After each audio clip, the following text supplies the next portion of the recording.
हर पल आपके साथ। नमस्कार, हर्पल न्यूज देख रहे हैं आप और मैं हूं आपके साथ तनु बालियान। खबर इंडिया में बात करेंगे देश दुनिया की बड़ी खबरों की, लेकिन उससे पहले एक नजर अब तक की सुर्खियों पर। यूपी विधानसभा चुनाव की तैयारियां हुई तेज। पीएम मोदी नमो ऐप के जरिए करेंगे संवाद। काशी के कार्यकर्ताओं को देंगे जीत का मंत्र। हरक सिंह रावत को मंत्रिमंडल से किया गया बर्खास्त। बीजेपी ने 6 साल के लिए पार्टी से भी निकाला। कांग्रेस में हो सकते हैं शामिल। केजरीवाल ने 24 घंटे बिजली देने का किया वादा। महिलाओं को 1000 रुपए देने का भी किया वादा। अकाली दल के नेता बिक्रम सिंह मजीठिया के खिलाफ एफआईआर दर्ज। कोविड नियमों को किया था उल्लंघन। कथक नर्तक पंडित बिरजू महाराज का हुआ निधन। 83 साल की उम्र में ली अंतिम सांस। पोते स्वरांश मिश्रा ने फेसबुक पोस्ट के जरिए निधन की दी जानकारी।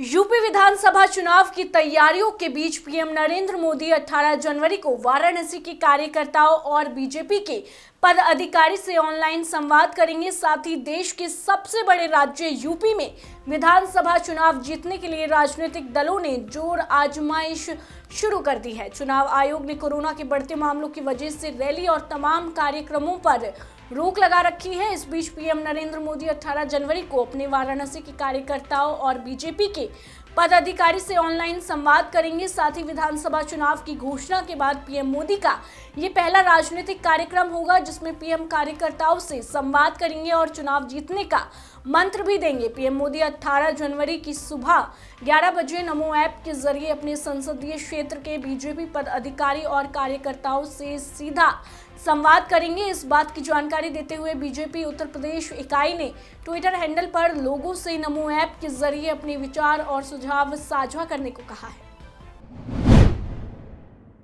विश्व आर्थिक मंच WEF के दावोस एजेंडा शिखर सम्मेलन को प्रधानमंत्री नरेंद्र मोदी संबोधित करेंगे। बता दें कि लगातार दूसरी बार ऑनलाइन आयोजित होने जा रहे इस शिखर सम्मेलन में प्रधानमंत्री मोदी विशेष भाषण देंगे और विश्व के हालात पर चर्चा भी करेंगे। ये आयोजन 17 से 21 जनवरी तक वर्चुअल मोड में आयोजित किया जा रहा है। पीएम मोदी के अलावा इस शिखर सम्मेलन में कई राष्ट्रीय अध्यक्ष भी शामिल होंगे। बता दें कि इस कार्यक्रम का विषय विश्व के हालात रखा गया है। गोवा विधानसभा चुनाव की तारीख घोषित होने के बाद अब राजनीति गर्म हो गई है। इस विधानसभा चुनाव की तैयारियों के मद्देनजर गोवा पहुंचे आम आदमी पार्टी के संयोजक अरविंद केजरीवाल ने यहां कहा कि हम 18 वर्षों से अधिक उम्र की प्रत्येक महिला को 1000 रुपए प्रदान करेंगे। साथ ही कहा कि पर्यटन क्षेत्र को अंतर्राष्ट्रीय मानकों के अनुरूप विकसित किया जाएगा। उन्होंने वादा किया कि यदि हमारी सरकार बनी तो गोवा में 24/7 मुफ्त बिजली और पानी होगा, सड़कों को सुधारा जाएगा और सभी सरकारी स्कूलों में मुफ्त शिक्षा भी दी जाएगी। केजरीवाल ने कहा कि बेहतर और मुफ्त स्वास्थ्य सेवा के लिए गोवा के हर गांव और जिले में मोहल्ला क्लिनिक और अस्पताल खोले जाएंगे। किसान समुदाय से चर्चा कर खेती की समस्या का समाधान किया जाएगा। व्यापार प्रणाली को सरल बनाया जाएगा। उत्तर प्रदेश के मुख्यमंत्री योगी आदित्यनाथ आज गाजियाबाद के दौरे पर हैं। यहां वे स्वास्थ्य सेवाओं का जायजा लेंगे और कोविड अस्पताल भी जाएंगे। इसके बाद पार्टी के उम्मीदवारों से भी मुलाकात करेंगे, फिर वो दिल्ली निकल जाएंगे। ये दौरा 2 तरह से खास माना जा रहा है। पहला, गाजियाबाद में कोरोना तेजी से फैल रहा है, इसके संक्रमण को कम करना आवश्यक हो गया है। इसके अलावा पश्चिमी उत्तर प्रदेश में पहले चरण यानी कि 10 फरवरी को 58 सीटों में चुनाव है और अधिसूचना जारी होने के बाद ये पहला दौरा है। ज्यादा से ज्यादा मतदान कराने के लिए कोरोना संक्रमण कम करना भी आवश्यक हो गया है। साथ ही कुछ नेताओं के पार्टी में शामिल होने की भी संभावना है।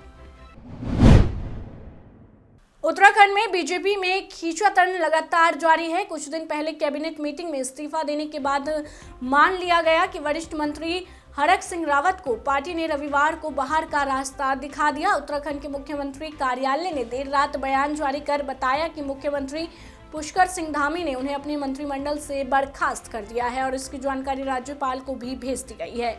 वहीं रावत को 6 साल के लिए बीजेपी की प्राथमिक सदस्यता से भी बर्खास्त कर दिया गया है। हरक सिंह रावत ने इससे पहले भी अपने इलाके में सुविधाओं की मांग करते हुए इस्तीफा दे दिया था। हालांकि उस समय बीजेपी आलकमान के दखल देने से वे मान गए थे। इसके बाद भी चर्चा चल रही थी कि उनके और सीएम धामी के बीच खींचातान खत्म नहीं हुई है। प्रसिद्ध कथक नृतक पंडित बिरजू महाराज का निधन हो गया। आपको बता दें कि वे 83 साल के थे। पंडित बिरजू महाराज का रविवार देर रात निधन हो गया। जानकारी के मुताबिक पंडित बिरजू महाराज की मौत हार्ट अटैक की वजह बताई गई है। उनके निधन की जानकारी उनके पोते स्वरांश मिश्रा ने सोशल मीडिया पोस्ट के जरिए दी है। बिरजू महाराज का असली नाम बृजमोहन मिश्र था। उनका जन्म 4 फरवरी 1938 को लखनऊ में हुआ था। चुनाव आयोग ने चुनावी रैलियों रोड शो पर प्रतिबंध लगा दिया है। ऐसे में चुनाव प्रचार के लिए राजनीतिक पार्टियां सोशल मीडिया का बढ़ चढ़कर इस्तेमाल कर रही हैं। आपको बता दें, बीजेपी ने चुनाव प्रचार को उधार देने के लिए वर्चुअल स्टूडियो भी तैयार किया है, जिसका उद्घाटन संगठन महामंत्री अजय कुमार ने किया है। वहीं चुनाव तिथियों की घोषणा होते ही बीजेपी चुनावी मोड में आ गई है और सोशल प्लेटफॉर्म के जरिए वोटरों को साधने की कोशिश कर रही है। इसी क्रम में राम सिंह केड़ा ने आज कोविड गाइडलाइन का पालन करते हुए भीमताल में चुनावी कार्यालय का विधिवत शुभारंभ किया, जहां से वर्चुअल रैली के जरिए वोटरों तक पहुंचाया जाएगा। इस मौके पर राम सिंह केड़ा का कहना है कि पूरे भीमताल विधानसभा में बीजेपी की लहर है और इस बार हम एक तरफ जीत कर आएंगे। विधानसभा चुनाव 2022 में अवैध शराब की तस्करी पर अंकुश लगाने के लिए जिला आबकारी विभाग ने अपनी कमर कस ली है। जिला आबकारी अधिकारी केपी सिंह ने कहा कि चुनाव आयोग की तरफ से दिए गए दिशा निर्देशों का कड़ाई से पालन किया जा रहा है। उन्होंने बताया कि जनपद के सभी दुकानदारों की सेल और परचेज पर लगातार निगरानी रखी जा रही है। इसके साथ ही हर दिन का डाटा चुनाव आयोग को हर दिन उपलब्ध कराया जा रहा है। साथ ही उन्होंने बताया कि इसके साथ ही अवैध शराब की तस्करी पर अंकुश लगाने के लिए 4 लिकर मॉनिटरिंग टीम बनाई गई है, जो छापेमारी के साथ रोड पर भी चेकिंग कर रही है। उन्होंने कहा कि FL12 से निकलने वाले ट्रक पर भी GPS सिस्टम लगाया गया है, जिससे कि ट्रक कहां जा रहा है इसकी लोकेशन को कहीं से भी ट्रैक किया जा सकता है। साथ ही उन्होंने बताया कि आबकारी विभाग की टीम की तरफ से पुलिस विभाग के साथ पूरा सहयोग किया जा रहा है, जिससे विधानसभा चुनाव को अवैध शराब से मुक्त रखा जा सके और चुनाव आयोग के दिशा निर्देशों के साथ शांतिपूर्ण ढंग से चुनाव को संपन्न कराया जा सकेगा। वीकेंड कर्फ्यू के बाद सोमवार से एक बार फिर दिल्ली के बाजार गुलजार होंगे और D1 आधार पर दुकानें खुलेंगी। साथ ही व्यापारियों और ग्राहकों की आवाजाही फिर सोमवार से शुक्रवार तक होगी। हालांकि कोविड संक्रमण के प्रसार की वजह से अन्य राज्यों से आने वाले व्यापारियों की संख्या काफी कम हो गई है। सोमवार से ऑड इवन आधार पर दिल्ली के थोक और बड़े बाजार शुक्रवार तक खुल जाएंगे। शराब के शौकीन लोगों के लिए शराब की दुकानें भी खुलेगी। हालांकि शनिवार और रविवार को शराब की दुकानें बंद होने की वजह से सोमवार को भीड़ बढ़ेगी और सामाजिक दूरी का पालन संभव नहीं हो पाएगा। देश में पिछले 24 घंटे में कोरोना के कुल एक्टिव केस 16 लाख के पार पहुंच गए हैं। वहीं अब देश में कोरोना के 16.50 लाख एक्टिव मरीजों का इलाज चल रहा है। हालांकि देश में नए साल के पहले 15 दिन के दौरान 4173 लोगों की मौत संक्रमण की वजह से हुई है। देखने में छोटा लगने वाला ये आंकड़ा इस लिहाज से अहम है कि इनमें से पहले 10 दिन में करीब 2000 मौत दर्ज की गई है, जबकि इसके बाद अगले 5 दिन में ही 2000 से ज़्यादा मौत कोरोना की वजह से हो गई। इसी तरह देश में 1 जनवरी को कुल एक्टिव केस का आंकड़ा भी 1,22,801 था, जो नए साल के पहले 15 दिन में ही करीब 12.5 गुना बढ़ गया। देश में अब तक कुल 3.73 करोड़ लोग संक्रमण की चपेट में आ चुके हैं, जिनमें से 3.52 करोड़ लोग रिकवर हो चुके हैं। वहीं अब तक कोरोना से 4,86,435 लोगों की मौत हो गई है। राजस्थान में कोरोना के एक्टिव केस की संख्या बढ़कर 83,732 हो गई है। रविवार को 10,006 नए कोविड संक्रमित मिले हैं, जबकि 6 मरीजों की मौत हो गई है। जयपुर में 2, जालौर में 1, झालावाड़ में 1, राजसमंद में 1 और उदयपुर में 1 की मौत रिकॉर्ड हुई है। प्रदेश में जयपुर में सबसे ज्यादा 1871 पॉजिटिव केस मिले हैं। इसके अलावा अलवर में 1026, जोधपुर में 909, उदयपुर में 734 संक्रमित पाए गए हैं। बता दें, राजस्थान में तीसरी लहर के दौरान अब तक 41 कोविड संक्रमितों की मौत हो चुकी है। 4 जनवरी को 1 मौत से ये सिलसिला शुरू हुआ। ये बढ़ते बढ़ते 15 जनवरी को 8 मौत तक जा पहुंचा है। रविवार को 6 मरीजों की मौत हो गई। जैसे जैसे कोविड के केस बढ़ रहे हैं, वैसे वैसे संक्रमण से होने वाले कॉम्प्लिकेशन और मौतों के आंकड़े भी बढ़ रहे हैं। राजस्थान के जयपुर में बर्फीली हवाओं का सितम जारी है। हालांकि रविवार सुबह करीब 10 बजे के बाद धूप निकली, लेकिन इसका असर कम ही रहा। यहाँ बीती रात को न्यूनतम तापमान 6 डिग्री दर्ज किया गया। वहीं ठंड बढ़ने से लोग अंगीठी जलाकर हाथ सेकते हुए नजर आए। वीकेंड कर्फ्यू की वजह से ज्यादातर लोग बाहर नहीं निकले। मौसम विभाग केंद्र के मुताबिक कोहरा का असर रविवार तक रहेगा। साथ ही 17 जनवरी से कोहरा थोड़ा कम होगा। वहीं मौसम शुष्क बना रहेगा। आसमान में बादल छाए रहेंगे। इससे अगले 3-4 दिनों तक सर्द हवाएं चलेंगी। बता दें, राजस्थान में बीती रात 10 शहरों में पारा 5 डिग्री से नीचे रहा। माउंट आबू में पारा -2 डिग्री चला गया। सर्द हवाओं से ठुठुरन और गलन भरी ठंड बढ़ गई है। वहीं प्रदेश के आधे हिस्सों में रविवार को घना कोहरा छाया रहा। पूर्वी राजस्थान और पश्चिमी राजस्थान के कई जिलों में जबरदस्त कोहरे के चलते विजिबिलिटी काफी कम रही। मैदानी इलाकों में जारी कड़ाके की ठंड का दौर रविवार को भी जारी रहा। दिन के लुढ़के पारे की वजह से राजधानी में लगातार चौथे दिन सर्द दिन रिकॉर्ड किया गया। इस बीच मौसम विभाग ने सोमवार के लिए येलो अलर्ट जारी करते हुए सर्द दिन दर्ज होने की संभावना जताई है। साथ ही बच्चों और बुजुर्गों को बेवजह घर से बाहर ना निकलने की सलाह भी दी गई है। मौसम विभाग के मुताबिक पिछले 13 जनवरी से शुरू हुआ ठंडे दिन का सिलसिला रविवार को भी जारी रहा। इस कड़ी में दिल्ली के कुछ इलाकों में लगातार चौथे दिन सर्द दिन रिकॉर्ड किया गया। हालांकि दिल्ली के आधिकारिक मानक केंद्र सफदरगंज पर इस तरह की स्थिति नहीं रही। मिली जानकारी के मुताबिक लगातार कोहरा और बादल छाए रहने की वजह से अधिकतम तापमान में भी कमी दर्ज की जा रही है। भारतीय मौसम विभाग के अनुसार अगले 2 दिनों में पंजाब, हरियाणा, चंडीगढ़, दिल्ली, पश्चिम उत्तर प्रदेश, मध्य प्रदेश और राजस्थान के अलग अलग हिस्सों में कड़ाके की ठंड पड़ेगी। आईएमडी के मुताबिक अगले 24 घंटों के दौरान राष्ट्रीय राजधानी दिल्ली, मध्य प्रदेश और राजस्थान में अलग अलग स्थानों पर रात और सुबह के समय बहुत घना कोहरा छाया रहेगा। साथ ही 18 जनवरी से पश्चिमी हिमालय क्षेत्र को प्रभावित कर सकता है। वहीं पश्चिमी उत्तर प्रदेश और उत्तरी मध्य प्रदेश में अगले 2 दिनों के दौरान यही हाल रहने की संभावना है।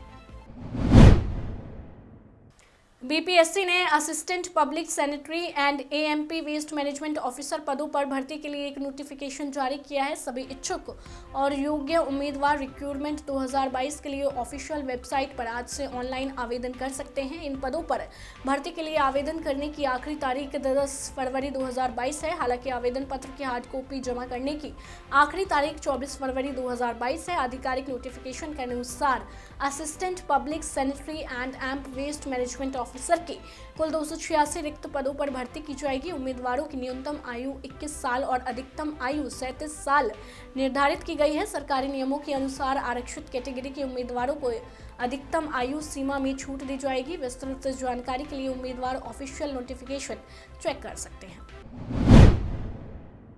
राज्य सरकार ने फिर से पंचायत चुनाव कराए जाने की प्रक्रिया शुरू कर दी है। पंचायत एवं ग्रामीण विकास विभाग ने बुधवार को आदेश जारी कर सभी कलेक्टर से 1.25 महीने के अंदर परिसीमन का रिपोर्ट देने को कहा है। यानी परिसीमन का काम आज से शुरू होकर 25 फरवरी को खत्म होगा। परिसीमन 2011 की जनगणना के अनुसार किया जाएगा। सुप्रीम कोर्ट ने स्थानीय निकायों के चुनाव में ओबीसी आरक्षण पर रोक लगाई हुई है, जिस पर आज सुनवाई होगी। मुख्यमंत्री शिवराज सिंह चौहान पहले ही स्पष्ट कर चुके हैं कि बगैर ओबीसी आरक्षण के पंचायत चुनाव नहीं होंगे। इसलिए अगले हफ्ते सोमवार को सुप्रीम कोर्ट में होने वाली सुनवाई के बाद पंचायत चुनावों की आगे की मॉडल तय हो पाएगा। पंचायतों के नए परिसीमन को लेकर जारी किए गए आदेश में पंचायतों और उनके वार्डों का निर्वाचन क्षेत्र का परिसीमन किया जाएगा। इसके तहत परिसीमन की प्रक्रिया में ऐसी पंचायतों को शामिल किया जाना है जिनका क्षेत्र नगरीय निकाय में शामिल होने से या कोई ग्राम पंचायत या कोई गांव किसी बांध या सिंचाई परियोजना के निर्माण में डूब गया है।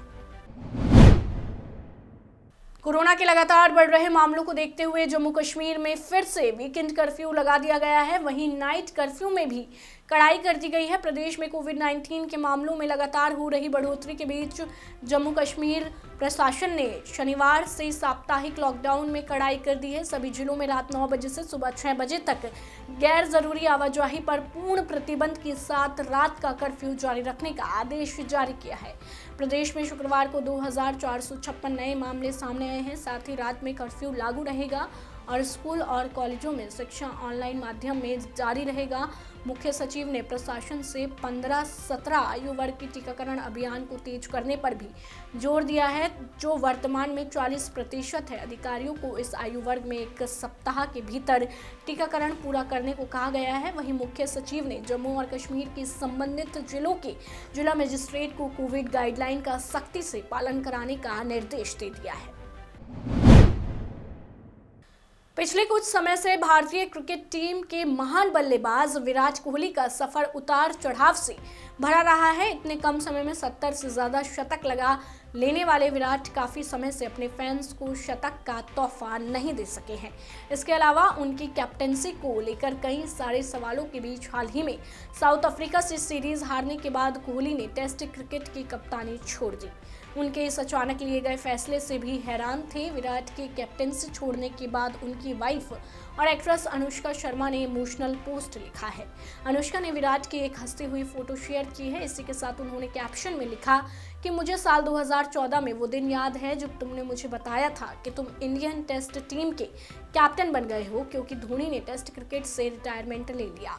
इसके बाद तुमने और धोनी ने अगले दिन बातचीत की थी। धोनी ने तुम्हें कहा था कि अब देखना कितनी जल्दी से तुम्हारी दाढ़ी सफ़ेद होने लग जाएगी। हम इस पर खूब हंसे थे। उस दिन के बाद से मैंने तुम्हारी दाढ़ी सफ़ेद होने के अलावा और भी बहुत कुछ देखा है। मैंने ग्रोथ देखी है तुम्हारे आसपास और तुम में। और हाँ, मुझे भारतीय क्रिकेट टीम के कैप्टन के रूप में तुम्हारी ग्रोथ और अचीवमेंट पर नाज है, लेकिन उससे भी ज़्यादा मुझे नाज तुम्हारे अंदर की ग्रोथ पर है। फिलहाल के लिए खबर इंडिया में बस इतना ही। देश दुनिया की तमाम खबरों को जानने के लिए आप जुड़े रहिए हमारे साथ और देखते रहिए हर पल न्यूज़।